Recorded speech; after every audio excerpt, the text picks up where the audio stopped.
بسم اللہ الرحمن الرحیم۔ السلام علیکم۔ امید کرتی ہوں آپ سب خیریت سے ہوں گے۔ محترم ناظرین، آج کی ہماری اس ویڈیو کا موضوع ہے غسل جمعہ۔ آیا کہ اسلام میں جمعہ کے دن کا غسل فرض ہے اور اس کے بارے میں کیا احکامات ہیں؟ نبی کریم صلی اللہ علیہ وآلہ وسلم نے جمعہ کے دن کے غسل کے بارے میں کیا احکامات فرمائے ہیں؟ محترم ناظرین، اس موضوع پر دو طرح کی احادیث ہیں۔ ایک ایسی احادیث جن میں وجوب ثابت ہوتا ہے اور دوسری احادیث جن میں فضیلت ثابت ہوتی ہے۔ بعض احادیث ایسی ہیں جو وجوب کی نفی کرتی ہیں۔ ایسی احادیث جن میں وجوب ثابت ہوتا ہے۔ پہلی حدیث، جمعہ کے دن غسل کرنا ہر بالغ پر واجب ہے، اور پھر دوسری حدیث، جو شخص بھی جمعہ کی نماز کے لیے آئے غسل کر کے آئے۔ ہر مسلمان پر لازم ہے کہ وہ 7 دن میں ایک بار غسل لازمی کرے۔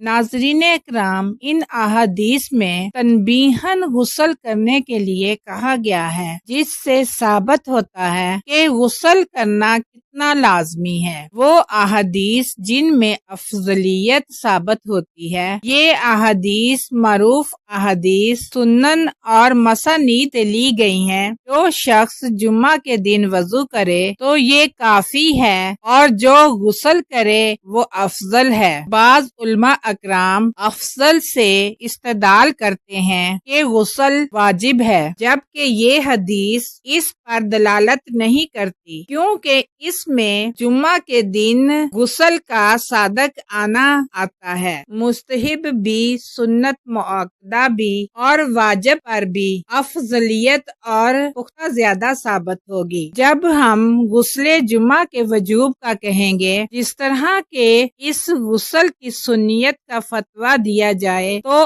افضلیت زیادہ ثابت ہوگی۔ اس میں افضلیت کا تاکیدی حکم سے پہلے آنا ہے۔ اس سے یہ بھی معلوم ہوتا ہے صحابہ اکرام رضوان اللہ عنہم اجمعین کی جو زندگی تھی مشقت والی زیادہ تھی۔ ان کو آج کل کی سہولتیں میسر نہ تھیں، اور اس دور میں وافر مقدار میں پانی بھی نہ تھا جس کے ذریعہ وہ اپنی نظافت اور صفائی رکھ سکتے۔ اس لیے ان کو وجوب کا حکم دیا گیا۔ اس لیے بعض احادیث میں یہ بھی آتا ہے کہ نبی کریم صلی اللہ علیہ وآلہ وسلم ایک دن جمعہ کے دن مسجد میں داخل ہوئے تو آپ کو بو محسوس ہوئی، جس پر آپ صلی اللہ علیہ وآلہ وسلم نے فرمایا، کاش کہ تم جمعہ کے دن غسل کر لیا کرو۔ تو یہ گویا وجوب کا تمہیدی حکم ہے۔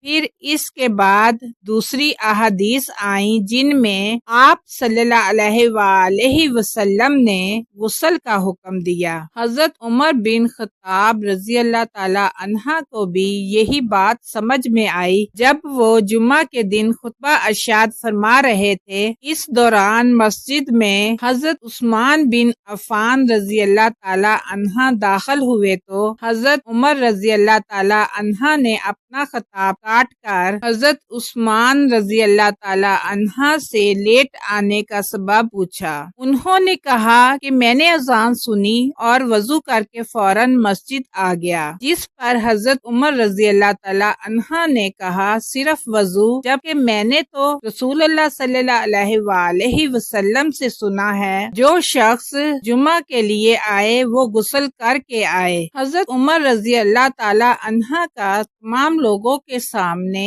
حضرت عثمان کو یہ کہنا ثابت کرتا ہے کہ غسل جمعہ فضیلت والے اعمال میں سے ہے کہ جن کے چھوڑنے پر گناہ نہیں ہوتا۔ بعض علماء اکرام فرماتے ہیں کہ اس قصہ میں اس طرح کی کوئی ایک تنبیہی نکتہ جس سے حدیثوں میں وجوب غسل ثابت ہوتا ہے۔ یہ احادیث صحیح بخاری اور مسلم کی احادیث ہیں، جبکہ جن احادیث میں جمعہ کے دن کے غسل کی افضلیت ثابت ہو رہی ہے، ان میں کوئی بھی حدیث مستند نہیں۔ یہ تمام طریق ملانے کے بعد صحیح کے درجہ کو پہنچی ہیں۔ فقہی فائدہ: جب ایک چیز دلیل آنے اور وہ اس کے جواز پر دلالت کرے تو پھر صرف جواز کے حکم کو نہیں لیا جائے گا بلکہ اس کے ساتھ استحباب کا حکم بھی ساتھ ملائیں گے، کیونکہ استحباب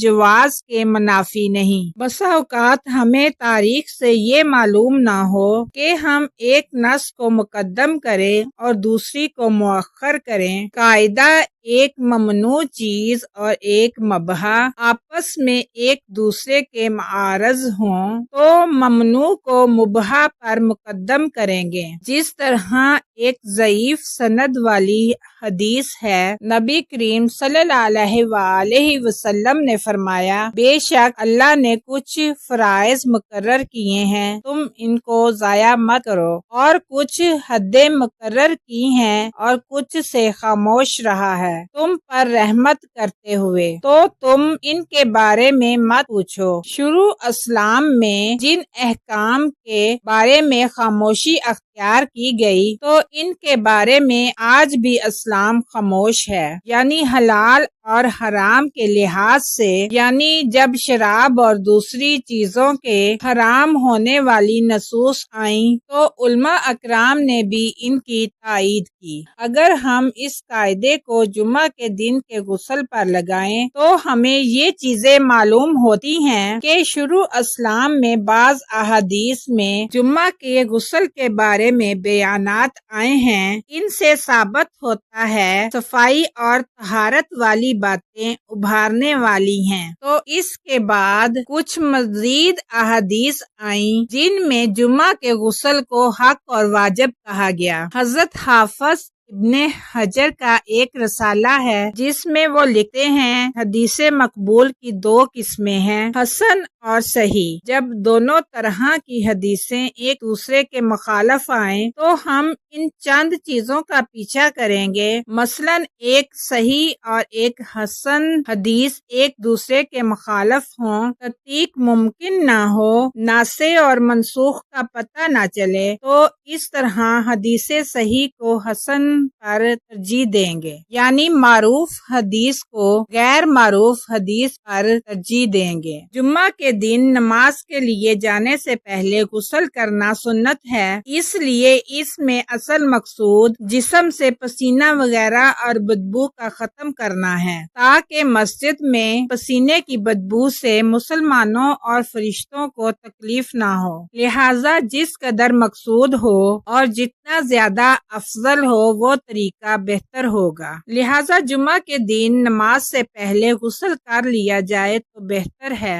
باقی اگر کوئی شخص جمعرات کو مغرب کے بعد یا رات میں یا جمعہ کے دن فجر کے بعد غسل کر لے تو جمعہ کے دن کی غسل سنت ادا ہو جائے گی۔ اگر جمعہ کے دن مسنون غسل نہیں کیا، صرف وضو کر کے نماز ادا کر لی تو نماز ادا ہو جائے گی، بشرط کہ اگر کسی وجہ سے غسل فرض نہ ہو چکا ہو۔ ایک حدیث مبارکہ میں ہے، جمعہ اور عید کے دن غسل مسنون ہے، اگر وضو کر کے جمعہ کی نماز ادا کر لی تو نماز ادا ہو جائے گی، البتہ کسی وجہ سے غسل فرض ہو گیا ہو تو غسل کیے بنا نماز ادا نہیں ہوگی۔ عام طور پر جمعہ کا غسل جمعہ کی نماز کے ہونے سے پہلے کر لیا جائے تو بہتر ہے، جیسے کہ میں نے پہلے بھی بتایا، اگر کسی نے جمعہ رات کو مغرب کے بعد رات میں یا جمعہ کی صبح فجر کے بعد غسل کر لیا ہے تو نماز کے وقت صرف وضو کرنا ہی بہتر ہوگا، بشرط کہ ایسے عوامل پیش نہ ہوں کہ غسل فرض ہو جائے، اس پر غسل افضل ہے۔ اور دوسری بات کہ جمعہ کے دن کے غسل کی افضلیت اور جمعہ کے دن کی نماز سے پہلے غسل کا حکم صرف مردوں کے لیے ہے، کیونکہ انہوں نے ہی جمعہ کی نماز کا اہتمام کرنا ہوتا ہے، اسی لیے ان سے جمعہ کے دن زیب و زینت کا مطالبہ کیا گیا ہے۔ یہ احکام عورتوں کے لیے نہیں ہے، لیکن ہر انسان کے لیے واجب ہے کہ وہ جب بھی اپنے بدن پر میل کچیل دیکھے تو اسے صاف کر لے۔ صفائی ستھرائی مستحسن امور میں سے ہے جسے کبھی بھی ترک نہیں کرنا چاہیے۔ جمعہ سے پہلے 1 دن یا 2 دن پہلے غسل کرنا اس کا کوئی فائدہ نہیں، کیونکہ اس سلسلہ میں وارد احادیث سے معلوم ہوتا ہے کہ غسل جمعہ کے دن ہی کرنا چاہیے۔ اس سے مراد طلوع فجر سے جمعہ کی نماز سے پہلے تک کا وقت ہے۔ مثال کے طور پر اگر کوئی کہے کہ میں ابھی کل ہی نہایا ہوں یا پرسوں نہایا ہوں، صاف ہوں، مجھے غسل کی ضرورت نہیں، تو یہ طریقہ جائز نہیں، جبکہ حدیث شریف میں آیا ہے جو شخص جمعہ کی نماز کے لیے آئے وہ غسل کر کے آئے، لہٰذا اسی وقت میں غسل کرنا مقصود ہے۔ ناظرین اکرام، یقیناً آپ کو ہماری آج کی ویڈیو پسند آئی ہوگی۔ آپ اپنے کمنٹس میں اللہ تعالیٰ کے 2 مبارک نام ضرور تحریر کریں اور ہمارے چینل نگہ ٹیلز کو اسی طرح دیکھتے رہیں گے۔ اگر آپ نے ابھی تک ہمارے چینل کو سبسکرائب نہیں کیا تو کائنڈلی اسے سبسکرائب کر لیں اور ساتھ ہی بیل آئیکن کے نشان کو ضرور دبائیں تاکہ ہماری ہر نئی آنے والی ویڈیو کا نوٹیفیکیشن آپ تک پہنچ سکے۔ خوش رہیں، آباد رہیں، ملتے ہیں اگلی ویڈیو میں۔ اللہ حافظ۔